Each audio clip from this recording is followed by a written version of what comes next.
मोक्ष मार्ग प्रकाशक स्वाध्याय सीरीज में आप सबका हार्दिक स्वागत है। चौथे अधिकार का हम स्वाध्याय प्रारंभ कर चुके हैं, जिसके अंतर्गत प्रयोजनभूत पदार्थ कौन है और अप्रयोजनभूत पदार्थ कौन है, इनकी चर्चा हमने प्रारंभ की थी। कल तक जीव अजीव तत्व प्रयोजनभूत हैं, वो क्यों जानना जरूरी है, उनकी चर्चा की थी। अब आगे के जो आश्रवबंध आदि तत्व हैं वो जानना जरूरी क्यों है, उनकी चर्चा आज हम पेज नंबर 78 पर करेंगे। अभी अपन विकल 2-3 सत्रों से इस विषय पर काफ़ी गंभीर चर्चा विस्तार के साथ कर रहे हैं। आज अपन थोड़ा सा तेज चलने की कोशिश करेंगे, क्योंकि मैं समझता हूँ कि जो बातें कहने लायक थी वे सब आ गई। देखो कि अपन ने जानने की कोशिश कर रहे हैं कि इस दुनिया में जितनी चीज़ें हैं सबको जानना जरूरी है कि नहीं। वास्तव में तो जानने की कोई बात ही नहीं है। बात तो इम्पोर्टेंट ये है कि मानना है, अपने को अपना मानना है, पराये को पराये मानना है। अपने को अपना नहीं माना और पराये को अपना माना, ये दुख का कारण है।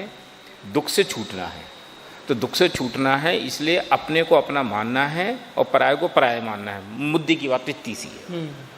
अब चूंकि मानना है तो उसके लिए जानना जरूरी है, और अपना और पर कौन है ये जानना हो तो दुनिया में तो इतनी सारी वस्तुएं, मैं किसको कैसे कैसे जानूं, क्यों, ज्ञान तो बहुत लिमिटेड है। इसलिए इस प्रश्न के जवाब में उत्तर पैदा हुआ कि भैया अनलिमिटेड दुनिया को जानना जरूरी नहीं है। उस अनलिमिटेड दुनिया में से कुछ सिलेक्टेड कैटेगरी है जिसको आप जान लो, और जिसको जान लोगे तो आपका काम हो जाएगा। कि वो क्या है कि 4 चीज़ों की मुद्दे की ज्ञान कर लो कि सुखी किसको होना है, सुख का कारण क्या है, दुख का कारण क्या है, सुख क्या है और दुख क्या है। इतनी बातें जान लो तो आपका काम हो गया। तो सुखी होना है खुद को, माई सेल्फ। तो जब सुखी जिसको होना है तो पहले उसको ये जानना पड़ेगा कि मैं कौन हूँ, कि मैं जीव हूँ। अब जब मैंने जान लिया कि मैं जीव हूँ, तो अब दूसरा प्रश्न पैदा हुआ कि दुख क्या है और दुख का कारण क्या है। तो दुख तो है आकुलता, और उस आकुलता का कारण क्या है कि उस आकुलता का कारण परद्रव्यों के प्रति एकत्व, ममत्व, कर्तृत्व, भोक्तृत्व के साथ कसाय का परिणाम। मैंने इसमें थोड़ी सी चीज जोड़ दी, माने दर्शन मोह, चारित्र मोह दोनों को जोड़ दिया कि परद्रव्य के साथ जो एकत्व, ममत्व, कर्तृत्व, भोक्तृत्व के साथ जो कसाय का परिणाम है, वास्तव में दुख का कारण तो वो है। दुख तो उससे है। तो अब हमें दुख से मुक्त होना है। तो दुख से मुक्त होना है तो जिन कारणों से दुखी हैं उनको जानना पड़ेगा। क्यों कि बिन जाने ते दोष गुणन को कैसे तजिए गई है। तो जब तक हम उनको जानेंगे नहीं, हम छोड़ेंगे कैसे। इसलिए दुख किस कारण से है वो जानना जरूरी। तो उसका उत्तर यह आया कि दुख का मूल कारण आश्रवबंध है। ये थोड़ी टेक्निकल भाषा हो गई, लेकिन वास्तव में टेक्निकल भाषा की बजाय दुख के कारण क्या है कि दुख के कारण परद्रव्य में एकत्व, ममत्व, कर्तव्य बुद्धि के साथ जो कसाय का परिणाम है वो दुख का कारण है। और कसाय के परिणाम को हम आश्रवबंध कहते हैं, है ना। तो आश्रवबंध को जानना इसलिए जरूरी। जीव अजीव को जानना क्यों जरूरी, इसकी चर्चा अपन कल के सेशन में विस्तार के साथ कर चुके। अब आश्रवबंध को जानना जरूरी क्यों है, क्योंकि आश्रवबंध दुख के कारण है। कितनी बढ़िया बात है कि हम आज तक ये समझ रहे थे कि दुनिया दुख का कारण है। हम आज तक ये समझ रहे थे तुम दुख के कारण हो। हम आज तक समझ रहे थे वो आदमी दुख का कारण है। लेकिन यहाँ तो दुनिया बदल गई। वे कह रहे कि दुख का कारण ना तुम हो ना तुम हो, कि दुख का कारण क्या है कि तुम और तुम के प्रति जो कसाय का परिणाम है, और उस कसाय के परिणाम में भी एकत्व, ममत्व की बुद्धि के साथ जो कसाय का परिणाम है वो दुख का कारण है। अभी तक क्या था कि हम बीमार हैं और बीमारी का कारण दूसरे को ढूंढ रहे थे, इसलिए इलाज उसमें कर रहे हैं। अनादिकाल से आज तक हमारी जिंदगी इसमें गई। हम दुखी हैं, ये तो फैक्ट है। अब उस दुख को ठीक करने के लिए रोटी मिल जाए, कपड़ा मिल जाए, मकान मिल जाए, दुकान मिल जाए, घर मिल जाए, स्त्री, माने हमें कर रहे थे। क्यों? क्योंकि हम ये मान रहे थे ये नहीं है इसलिए दुखी हूँ, अथवा ये अच्छे नहीं है इसलिए दुखी हूँ, ये अच्छे हो जाएंगे तो मैं सुखी हो जाऊंगा। लेकिन आज ख्याल में आया कि भैया दुख के कारण है ही नहीं, ये दुख के लिए जीरो जिम्मेवार है। तो दुख के लिए असली जिम्मेवार कौन है कि दुख के लिए असली जिम्मेवार तो तुम खुद हो। कि हम खुद कि क्या कि वो जो परद्रव्य के प्रति ये मेरा, मैं इनका कर्ता, मैं इनका भोक्तत्व की जो वांछा है, वास्तव में दुख के लिए जिम्मेवार वो है। और उस वांछा के साथ जो कसाय का परिणाम होता है वो कसाय का परिणाम तुम्हारे लिए जिम्मेवार है। इसलिए ये जो कसाय का परिणाम है उसका नाम है आश्रव और उसका ही नाम है बंध, है ना। क्यों? क्योंकि उसी परिणाम से संसार की परंपरा चालू हुई, उसी कारण से आश्रय हुआ, उसी परिणाम से बंधु। अब यहाँ वो कर्णालयों के आश्रय बंध की विस्तार में जाने की जरूरत नहीं है वास्तव में। जाओ तो शाबाशी, उससे बात और स्पष्ट होगी, लेकिन उसकी प्रकरण की बात नहीं है। मुद्दे की बात है कि आश्रय है किसका नाम? आश्रय गेटवे है, आना, कर्मों के आने का द्वार। तो कर्मों के आने का वो गेटवे क्या है, वो द्वार क्या है? कि वो द्वार तुम्हारे मन का वो कसाय का परिणाम, और वो कसाय का परिणाम भी कौन सा? मन मूल जिम्मेवार। तो वो एक मिथ्यात्व के साथ जो कसाय का परिणाम है वो आश्रय के लिए मुख्य जिम्मेवार है। और फिर कि अब जो गेटवे से वो आए तो उनकी आवाभगत कौन कर रहा है? तू खुद कर रहा है, इसलिए वो बंध गए। तुम उनकी आवाभगत नहीं करो तो वे तुम्हें बंधेंगे भी नहीं। इसलिए आश्रय बंध को जानना, माने आश्रय बंध को हमें इसलिए नहीं जानना कि उनका विस्तार क्या है। हमारी समस्या है कि हम दुखी इनसे हैं और हमने दुख का कारण दुनिया को समझ रखा है। अब मैं कहता हूं, अगर मैं एक कागज पे लिखूं कि मैं दुखी किस किस कारण से हूं, तो कौन ये लिखता है कि मैं अपने क्रोध से दुखी हूं? कौन ये लिखता है कि मैं अपनी माया से दुखी हूं? सब तो इससे लिखते हैं क्रोध के अनुसार कार्य नहीं होने से दुखी हूं, मान के अनुसार कार्य नहीं होने से दुखी हूं। अभी अपन ने समझ लो तीसरे अध्याय में जब वो 4 कसायों की चर्चा की उसमें भी पढ़ा ना कि क्रोध हो तो किस लेवल तक जाता है कि अपना मरण पर्यंत भी क्रोध के अनुसार कार्य करना चाहता है, इतनी बेचैनी है, इतना परेशान है। लोभ कसाय का इतना परिणाम है कि मर जाऊं तो कोई बात नहीं, लेकिन इस प्रयोजन की सिद्धि होनी चाहिए। ऐसी 9 कसायों के संदर्भ में तो दुखी तो है कसाय से, लेकिन वो कसाय को दुख का कारण देखता ही नहीं है। दुख तो ये देखता है कि उनने ऐसा कह दिया, वो नहीं मिला, ये हो जाता तो मेरे को मजा आ जाता, ये काम हो जाता तो बस हो ही जाता काम। इसे कहते हैं ना कि राई की ओट में पहाड़ है। हम आज तक दुख के लिए दुनिया की उन चीजों के साथ लठालठी कर रहे हैं, उन चीजों के साथ लड़ झगड़ रहे हैं जो उसके लिए जीरो जिम्मेवार हैं। और आज आपको एक ख्याल में आएगा कि भैया उनका सुख दुख में तेरा जीरो इन्वॉल्वमेंट है, कि फिर सुख दुख का असली मूल कारण क्या है? कि असली मूल कारण तो वो आश्रय और बंध है। इसलिए आश्रय बंध को भाई साथ क्यों जानना है, इसकी बात हो रही ना। तो जीव अजीव को क्यों जानना? क्योंकि मैं जीव हूं और मैं अपने आप को नहीं पहचानता हूं, मैं अपने आप को अजीब को जीव मानता हूं, इसलिए जीव अजीव को जानना। क्योंकि असली मैं कौन हूं ये निकलेगा। आज तक तुमने अजीब को जीव माना, इसलिए अजीब को भी जानना।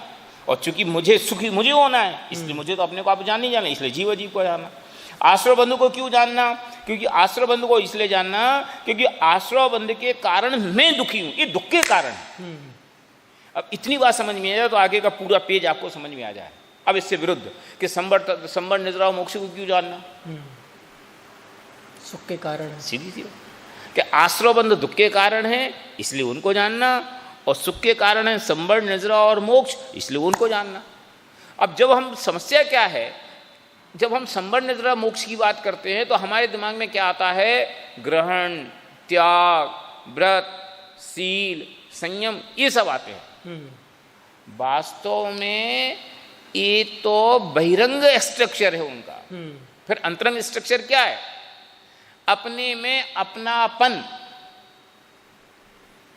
यही संबर है, यही निर्जरा है और यही मोक्ष है। शुद्धि की उत्पत्ति होना, इतना सा मामला है। अब आपने बात खड़ी कर दी इसलिए मैं कह देता हूं कि 7 तत्व की आपने वैसी परिभाषा तो खूब सुनी है कि ज्ञानानंद स्वामी आत्मा को जीव कहते हैं, जिसमें मेरा ज्ञान दर्शन नहीं पाया जाए उसको अजीब कहते हैं, और कर्मों के आने का आश्रय, रुकना, बंध, उनका द्वार रुक जाना, संबर, उनका एक देश अभाव, निर्जरा और संपूर्ण अभाव, मोक्ष। ये तो आपने उसको सुनी, उसको नाव के उदाहरण से आपने बहुत अच्छे से जाना भी है। एक सेकंड में वो भी कह देता हूँ कि वो जो मल्लाह है वो जीव, वो नाव है वो अजीब, उसमें वो जो छेद हो गया वो छेद आश्रय, क्योंकि उससे पानी अंदर आ रहा है, पानी का द्वार, तो वो छेद आश्रय है। वास्तव में पानी का अंदर आना आश्रय नहीं है, वो छेद वो आश्रय, और उसमें से जो पानी आया आके भरना है ना, वो क्या है? बंद, वो बंद है। फिर आपने बाल्टी लेकर के उसको निकालना शुरू किया, ये नजरा नहीं है कि क्या कि पहले उसमें कपड़ा लगाओ छेद में, क्यों? उसके बिना इसका कोई काम ही नहीं है। तो निकालते जाओगे भरता जाएगा। तो उसमें छेद में कपड़ा लगाया, उसके द्वार का निरोध, उसका नाम संबर। फिर बाल्टी लेकर के पानी फेंकना शुरू किया, ये निर्जरा, नाव सूख गई, इसका नाम मोक्ष। अब इसकी आध्यात्मिक परिभाषा कि आश्रव किसका नाम? कि आश्रव अशुद्धता की उत्पत्ति, माने बेईमानी तो हमारे अंदर चालू हुई, दुख का कारण तो ये है, उसकी वृद्धि, वो बंध, और फिर उसके विरुद्ध शुद्धता की उत्पत्ति, उसकी वृद्धि और उसकी पूर्णता, संवर, निर्जरा और मोक्ष। अब बोलो, संवर, निर्जरा, मोक्ष के लिए क्या करना? कि शुद्धता की उत्पत्ति करना, शुद्धता की वृद्धि करनी है, पूर्णता करनी। कि शुद्धता की पूर्णता माने क्या? कि परद्रव्यों से भिन्न यह आत्मा यही एक में हूँ, ऐसा ज्ञान, ऐसा श्रद्धान और ऐसा ही आचरण, इसका ही नाम शुद्धता की उत्पत्ति, पूर्णता, वृद्धि है। इससे अलावा शुद्धता क्या है? इसकी चर्चा आगे भी टोडरमल जी साहब यथा समय करेंगे। जो प्रसंग प्राप्त चर्चा है उसमें प्रश्न ये है कि जब आश्रव और बंध जीव के ही हिस्सा हैं, जीव में ही पाए जाते हैं, तो इन्हें अलग से जानना क्यों और छोड़ना क्यों? क्योंकि जीव में ही होते हैं, जीव के ही हैं, तो उन्हें जानना और छोड़ना क्यों? जीव को जान लिया तो उनको जान लिया। सही बात है। आप ये कह रहे हो कि जीव के हिस्से हैं, जीव का ही अंग हैं, तो इनको अलग से क्यों जानना? इसलिए जानना क्योंकि जीव के कई प्रकार के नेचर हैं। तो फिर छोड़ना क्यों जब जीव के ही होते? हाँ, इसलिए क्योंकि वो कोई बीमारी है ना, हुई तो हमारे शरीर में ही है, तो फिर इस तो शरीर का अंग है, इसको नहीं छोड़ना चाहिए। अरे भैया, है शरीर का अंग, लेकिन शरीर का अंग होने पर भी शरीर के लिए वो नुकसानदेह है तो वो शरीर की है, तो वो शरीर का अंग, लेकिन शरीर का अंग होने पर भी शरीर के लिए घातक है, इसलिए उसको छोड़ना, निर्दयी होकर के छोड़ना। अरे आप ये कह रहे हो संवर अधिकार में तो इसमें प्रदेश भिन्न की चर्चा भी की, वो भी एक बहुत बड़ी अपेक्षा है। क्यों? क्योंकि जब तक इतनी भिन्नता, इतना परायापन आपके चित्त में न आए, तब तक आप उसको छोड़ने के लिए तैयार होते नहीं हो। पर वो चीज हो तो अपने ही में रही ना, है तो अपनी, फिर आश्रव बंध अपनी ही चीज है। मैंने कब कही कि अपनी नहीं है? आपका व्यवहार रूप परिणमन ही आश्रव है, लेकिन वो परिणमन कौन सा है? जो नहीं होने योग्य वो है। माने हमारी बुद्धि उल्टी हो रही, तो उल्टी बुद्धि को छोड़ना कि नहीं छोड़ना? नहीं, हमारी बुद्धि है, हम इसको नहीं छोड़ेंगे। क्यों भैया? जब तक उल्टी बुद्धि नहीं छोड़ोगे तो उल्टी बुद्धि आएगी कहाँ से? कोई लड़के को शराब की लत लग गई कि सब शराब के बिना तो मुझे अच्छा नहीं लगता, सर नहीं साहब ये तो मेरी आदत है, मैं नहीं छोड़ूं, तो नहीं छोड़ेगा तो मरेगा। आदत है ना, पर बुरी है कि नहीं? कि बुरी है तो छोड़ना पड़ेगा, छोड़ना चाहिए। पर शराब की आदत तो लगी है, आश्रव बंध तो स्वभाव से जब से जीव है तब से हो रहे, नैसर्गिक जैसे हैं, ये तो चीज नहीं आई। नहीं, नैसर्गिक जैसे हैं ऐसा कहना ठीक नहीं है। ये बात ठीक है कि जब से जीवे तब से है, लेकिन जब से जीवे तब से क्या वही आश्रव हैं? आश्रवबंध की परंपरा अनादिकाल से है, लेकिन आश्रवबंध की परंपरा होने पर भी आश्रवबंध स्थायी नहीं है, वे आते और जाते हैं। आज जो कर्म का बंध है वो अनंत काल तक है क्या? क्या नहीं। जो आज कर्म का उदय वो अनादिकाल से था क्या? क्या नहीं। वो तो रोज बदल रहा है, रोज पुराना खत्म हो रहा है, नया बंध रहा है, पुराना खत्म हो रहा है, नया बंध रहा। इसलिए काहे क्या हमारे हैं। ठीक है, देखो आप अपन इसको पढ़ते हैं। मैं समझता हूं इसको अपन तेजी से पढ़ेंगे तो जल्दी लोगों को क्लियर होगी। तथा दुख का कारण तो कर्म बंधन है और उसका कारण मिथ्यादिक आश्रव है। मिथ्या तो आदिक आश्रव है, आदिक कह करके मिथ्यात अवरति प्रमाद कसाय योग सब ले लिए, मैंने उसको भी ले लिया। लेकिन कब? कि पहले राजा साहब हों तो ये सब कारण है, और राजा साहब चले जाए तो ये सब बेचारे ऐसे ही कुछ नहीं कर पाते, लुंज बुंज होकर निपट जाते। ऐसा यदि इनको ना पहचाने, इनको दुख का मूल कारण ना जाने, तो इनका अभाव कैसे करें? बस आश्रव तत्व के संदर्भ में मर्म इतना ही है कि इनको क्यों जानना, कि इनको ये जानना कि तुम्हें बीमारी ये है। समस्या क्या है कि आज तक हमने बीमारी के नाम पे मिथ्यात्व को देखा ही नहीं। आज तक हमने में कसाय भाव से दुखी हुए विचार ही नहीं किया। हमने तो दुखी होना संयोगों से माना है, सही है, और हमने तो सुखी होना संयोगों के होने या नहीं होने से माना। तो हमने तो आज तक इस तरफ दृष्टि ही नहीं करी। जबकि ये कह रहे कि दुख का कारण तो ये कसाय है, दुख का कारण तो मिथ्यात्व है, दुख का कारण तो अविरति प्रमाद है, और हम उसको देखने ही नहीं चाहते। इसका नाम है आश्रव तत्व का ज्ञान करना है। कि आश्रव तत्व का ज्ञान करना माने क्या? कि आश्रव दुख के कारण है। आश्रव दुखकार घनेरे बुद्धिवंत तिन्हें निर्वेरे, ये आश्रव तत्व संबंधी श्रद्धान है। क्या क्या श्रद्धान करना? बस इतना समझ लो कि फर्जी आदमी है, ये बेईमान है, ये आया तो हमारे घर में हमारा बन के, लेकिन हमारा है नहीं, हो गया काम, इसका नाम सम्यक ज्ञान है। फिर अब अभी हो तो होने दो, उनकी चिंता मत करो। एक बार तुम्हें अकल आ गई ना कि ये आदमी बेईमान है, ये आदमी फर्जी है, ये आदमी दिखता तो अपना है पर है नहीं अपना, अब उसे डरने की जरूरत नहीं है। उसको डरने की कब तक जरूरत है? कि जब तक उसके साथ तुम्हें यह है कि ये हमारा वफादार है तो समस्या है। और जैसे ही उसमें से वफादार की बुद्धि चली गई फिर तो क्या फर्क पड़ता है? वो कुछ भी कहते मानोगे ही नहीं, सुनोगे ही नहीं। क्यों? फिर वो अलग एंगल से उसकी बात सुनोगे, सुनेंगे तो पर वो अलग एंगल से सुनेंगे। बिल्कुल, और बस उसमें जमीन आसमान का फर्क हो। ये बात हम रोज अनुभव में लेते हैं। तो आश्रव का श्रद्धान करना, पर आश्रव का श्रद्धान आश्रव रूप करना, हे रूप करना, छोड़ने रूप करना। आश्रव दुखकार घनेरे बुद्धिवंत तिन्हें निर्वेरे, इस पंक्ति को आप नोट कर लो, बस हो गया काम। कि आश्रव का श्रद्धान क्या करना? कि दुख रूप है, दुख के कारण, बस ये हो गया। अब जो भी परिणाम आए आप निर्णय करो, ये आश्रव है कि संवर है कि आश्रव है। आश्रव दुखकार घनेरे बुद्धिवंत तिन्हें, हो गया काम। अब होगा ही नहीं परिणाम। कोई भी कसाय आई, कोई भी क्रोध हुआ, ये आश्रव दुखकार घनेरे बुद्धिवंत तिन्हें निर्वेरे, हो गया काम। पर आश्रव के उदय में जब आश्रव कर्मों का होता है, आश्रव के बंद होकर उदय आता है, तो जो अनुकूलता मिलती तो वो तो आनंददायक है ना। वो अनुकूलता जो मिलती है, वो अनुकूलता है किस चीज का नाम? पहले ये नक्की करो। आश्रव ये कर्मी है वो। अनुकूलता किसका नाम? जो हमारे विचार के अनुसार कोई चीज हो तो हमें उसमें कंफर्टेबल की फीलिंग आ जाए, इसके नाम तो अनुकूलता है। हाँ। तो ये डिपेंड काय पे हो गई? सोच पर। हमारे कंफर्टेबल की फीलिंग काय पे डिपेंड हो गई? एक्स पे, जेड पे। कोई वस्तु को राग रूप जान करके चाहना, ये राग, और कोई वस्तु को बुरा जान करके छोड़ना, ये द्वेष। तो हम तो ये तत्व ज्ञान तो ये कह रहे हैं कि कोई वस्तु राग द्वेष रूप है ही नहीं। क्यों? सब वस्तुएं स्वतंत्र हैं, अनादि अनंत हैं, अपने काम को करने के लिए स्वतंत्र हैं। कौन सी वस्तु में ये है कि ये राग रूप है कि द्वेष रूप है? कोई वस्तु तो ना राग रूप है, द्वेष। वस्तु तो वस्तु रूप है। वस्तु में वस्तुत्व का भाव आ जाए तो काम खत्म हो गया। और हमारे में क्या है? वस्तुत्व में वस्तुत्व का भाव है नहीं, ये अपना, ये पराया। कोई भी चीज हमारे चित्त में आए, एक्स वाई जेड, हम उसमें दो ही प्रकार का भेद करते, ये अपना, ये अपना नहीं। वो ये अपने और परायेपन की बुद्धि मिट जाए तो फिर पूरी दुनिया को देखो। केवल ज्ञानी केवल ज्ञान में सारी चीज़ों को देखते हैं, लेकिन वे उसको गेय भाव से देखते हैं, उसमें उन्हें राग द्वेष नहीं होता। और हम कोई भी चीज़ देखते हैं, हमें राग द्वेष हुआ था, इसलिए हमें देखने के लिए मनाही करी, उनको देखने के लिए कोई मनाही नहीं है। इस देख उनको उनका स्वभाव है, उसका बंधन नहीं कर सकते। तो मुद्दे की बात तो ये है कि वस्तु में राग द्वेषात्मक चीज है ही नहीं। माने वस्तु में वो इंग्रेडिएंट्स ही नहीं है जिन इंग्रेडिएंट्स के कारण आप इफेक्ट, वो तो तुम्हारे अंदर है।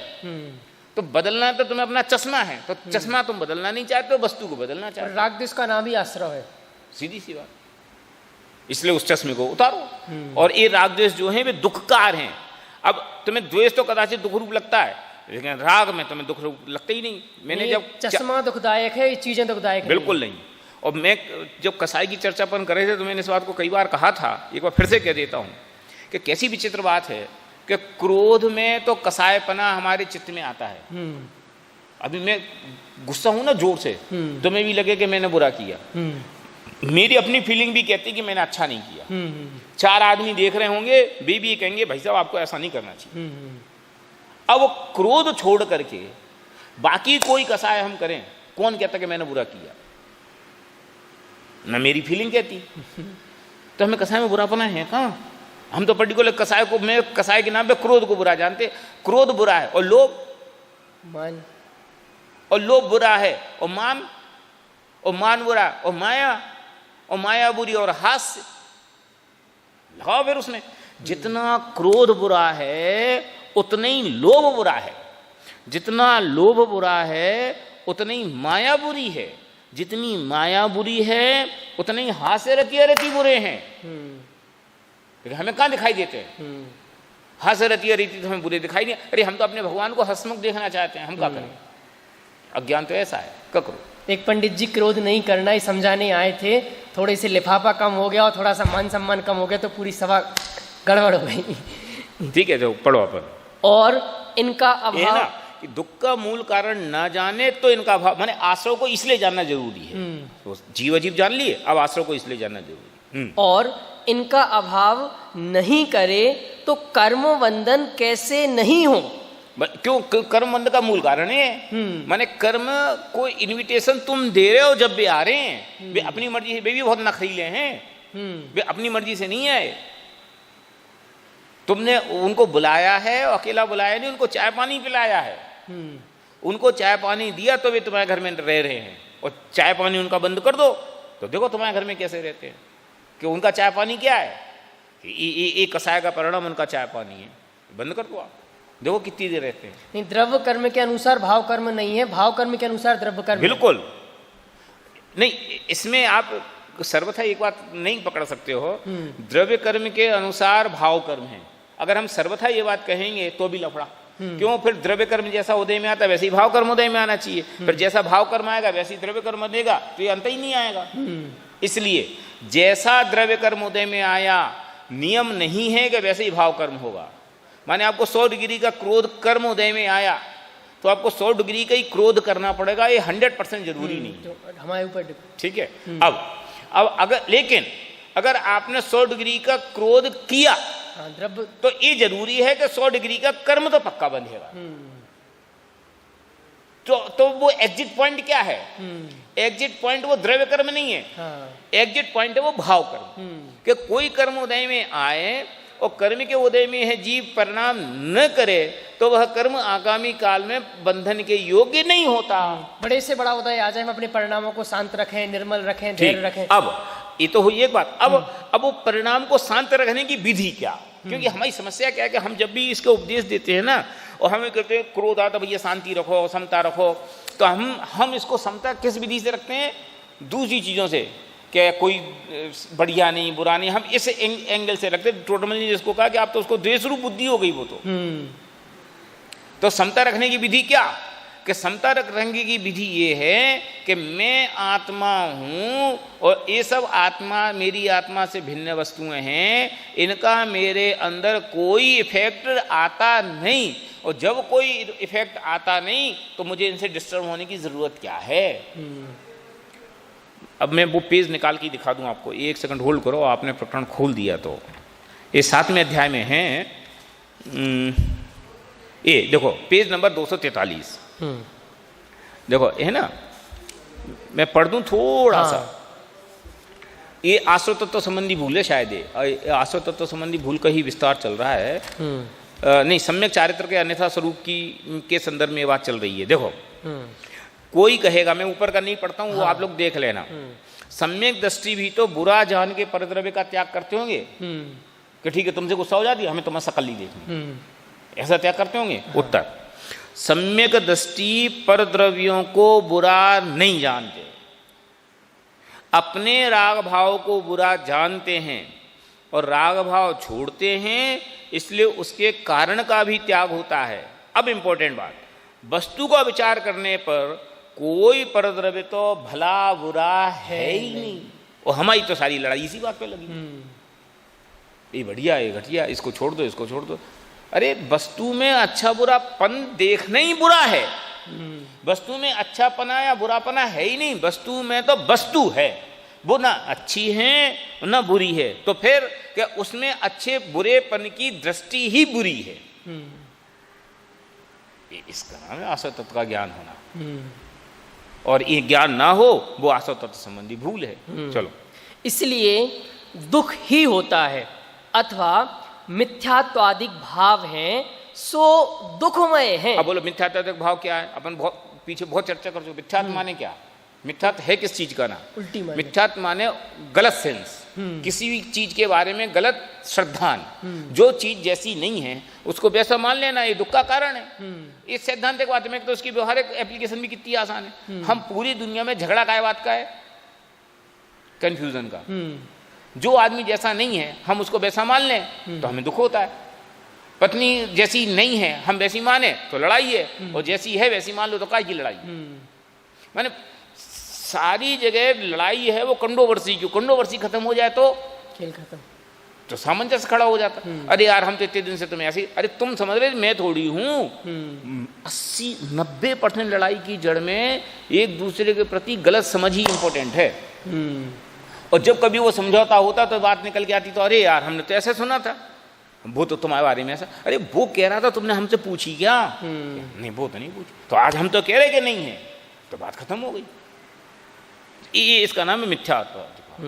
तो दुख का कारण तो मिथ्यात्व है, चाहे संसार में हो, चाहे माने लौकिक में हो, चाहे पारलौकिक में, किसी भी अपेक्षा से देखो। पर आश्रव का भी मूल कारण मिथ्यात्व ही है। यदि उन्हें ज्यों का त्यों नहीं जाने तो उनका अभाव नहीं करे। ज्यों का त्यों नहीं जाने माने, अब मैं फिर कहता हूँ ये ऐसी लाइनें हैं, ऐसे विषय हैं जिस पे आप जितना विस्तार करना चाहो आपका पेट नहीं भरे। कि ज्यों का त्यों नहीं जाने, कि ज्यों का त्यों माने एक द्रव्य दूसरे द्रव्य का करता नहीं, ये समझ लो सिद्धांत।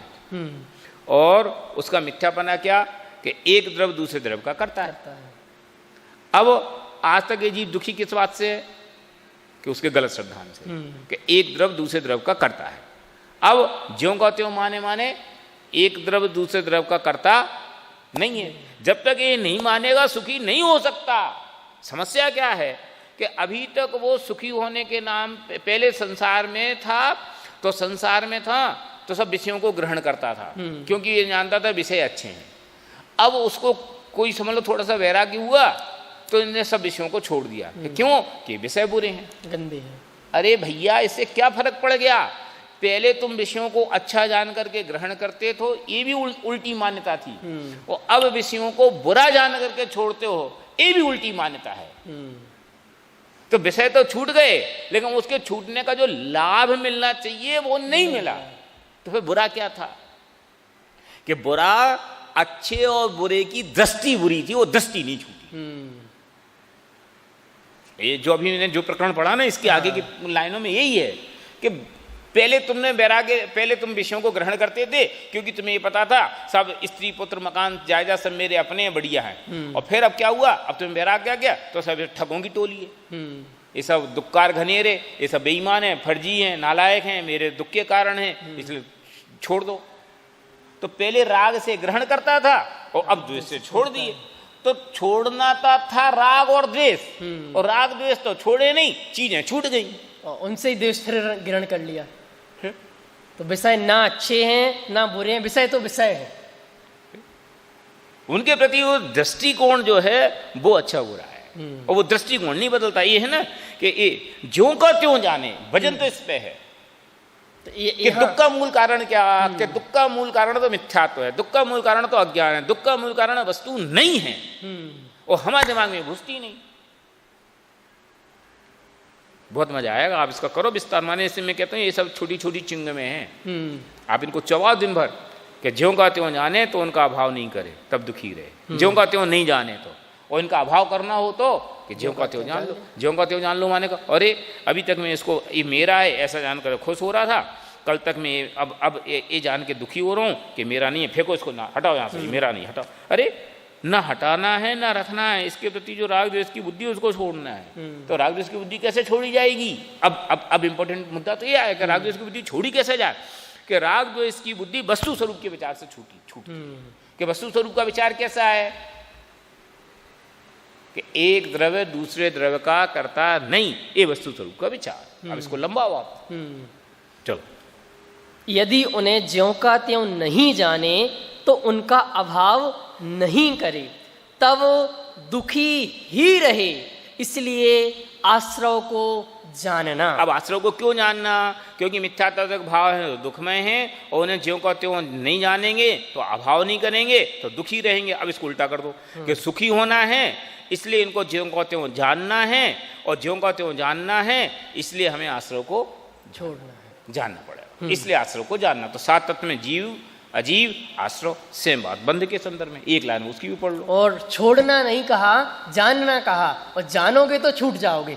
जान नहीं छोड़ना है, ज्ञान ही प्रत्याख्यान है। हाँ, क्यों? तुमने कोई चीज को ग्रहण किया ही नहीं। जिस दुनिया में जो भी चीज ग्रहण है वो तुम्हारे दिमाग में हो, जिस चीज को छोड़ना वो दिमाग में ही छोड़ना है, क्योंकि यही माना है। बाहर से तो कुछ बाहर तो संयोग है, ये शरीर मेरा है, तुम कितनी देर इसको पकड़ के रख सकते हो, कितनी जंजीरों से बांधोगे, छूटेगा नहीं, नहीं छूटेगा, नहीं छूटेगा। अरे बेटा जब समय आएगा ना तो ये ऐसे ही रहेगा और निपट जाएगा मामला। तो फिर कहाँ छोड़ना है, इसमें अपना माना था और इसमें ही अपना मानना छोड़ना है। या तुम इसको छोड़ दोगे या तुम्हें छोड़ देगा। तथा समस्त दुख का कारण कर्म बंधन है, यदि उससे ना जाने तो उससे मुक्त होने का उपाय नहीं करे तब उसके निमित्त से दुखी हो, इसलिए बंध को जानना। ठीक है, आश्रव का एक्सपेंशन बंध। तो बंध को थोड़ा समझा दें आप, क्यों जानना जरूरी? वही आश्रव, जिस कारण से आश्रव को जानना जरूरी, उसी कारण से बंध को जानना जरूरी है। क्यों? आश्रव से बंध है, आश्रव नहीं हो तो बंध भी नहीं है। तो आश्रव गेटवे और बंध उनका स्टॉप, तो इसलिए आश्रव को जानना जरूरी, और आश्रव को जानना जरूरी तो उसको बंध को भी जानना जरूरी। आश्रव को जान लिया था, जब आश्रव हमने जान लिया, आश्रव भी नहीं होगा तो बंध होगा नहीं, तो बंध को जानने की जरूरत क्या है? बराबर, आश्रव को जान लिया और आश्रव बंध नहीं होगा तो बंध नहीं होगा, ठीक बात है, लेकिन जो पुराना स्टॉक में उसको भी तो निपटाना पड़ेगा। भाई संवर हो गया तो नया बंध तो नहीं हुआ, ठीक है, लेकिन नया बंध नहीं हुआ, लेकिन जो अभी स्टॉक में उसका क्या करो, इसलिए उसको पहचानना जरूरी है। और फिर मैं कह रहा हूं कि इस बंध की बातें ही नहीं हो रही। जो द्रव्य कर्म का जो स्थिति बंध, अनुभाग बंध हो गया, उस बंध की बातें ही नहीं है यहाँ। फिर काय का बंध? कि उन परिणामों में आनंद, उन परिणामों में मजा, उन परिणामों में एकत्व, इसका नाम बंध है। वो तो कर्म में हो रहा है। इस प्रकृति, प्रदेश, स्थिति, अनुभाग जो बंध के चार भेद कहे, वे तो कर्म में हो रहे, उसका तेरे से क्या लेना देना, तू उसका करते ही नहीं है। वे तो तेरे परिणामों का जीव भाव का निमित्त पा करके उसके अनुसार परिणमते हैं। तो फिर जीव भाव क्या है? जीव भाव का बंध क्या है? कि जीव भाव का बंध है कि उसमें आनंद की भावना। बंध के समय में भी बंध से अपने आप को भिन्न महसूस करना नहीं। बंध किसका नाम है? कि उन परिणामों में ये मेरे लिए बढ़िया है, उनमें रमण, उनमें रमना, ये इसका नाम बंध है। क्रोध आया, क्रोध के बिना काम नहीं चलता, इसका नाम है भावबंध। द्रव्य बंध तो वो है। फिर भावबंध क्या है? कि भावबंध उसमें आनंद की अनुभूति है, या उसके उदय में अपने आप को उनसे इन्वॉल्व करना, उससे कनेक्ट करना, उसका नाम है भावबंध। और वो कहां से खड़ा होता है? उसको समझ लो राशन पानी कहां से मिलता है? कि परद्रव्य में एकत्व मौत कर्तृत्व की वांछा से उसको राशन पानी मिलता है। तो उसमें ताकत कहां से आ रही है? कि वो मिथ्यात्व से आ रही है। भावबंध आप और एक्सप्लेन करें, बहुत अच्छी चर्चा आ रही भावबंध की जो आप कर रहे थे।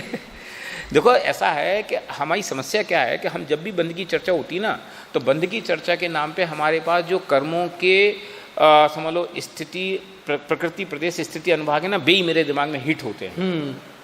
और हम वही कि 70 कोड़ा कोड़ी का बंद हो गया, अब उसको निपटाना है, फिर आयु बंद हो गया, फिर ऐसा होगा, हमारे दिमाग में यही जाता है। अरे ये तो द्रव्य कर्म है, उससे क्या लेना देना है, कंट्रोल में भी नहीं है आपके, तू इसका करता ही नहीं है। वो तो पर द्रव्य का परिणमन है, तू जबरदस्ती उसमें उठा पर लठा लठी कर रहा है, छोड़ दे उसको। तो फिर बंध क्या है?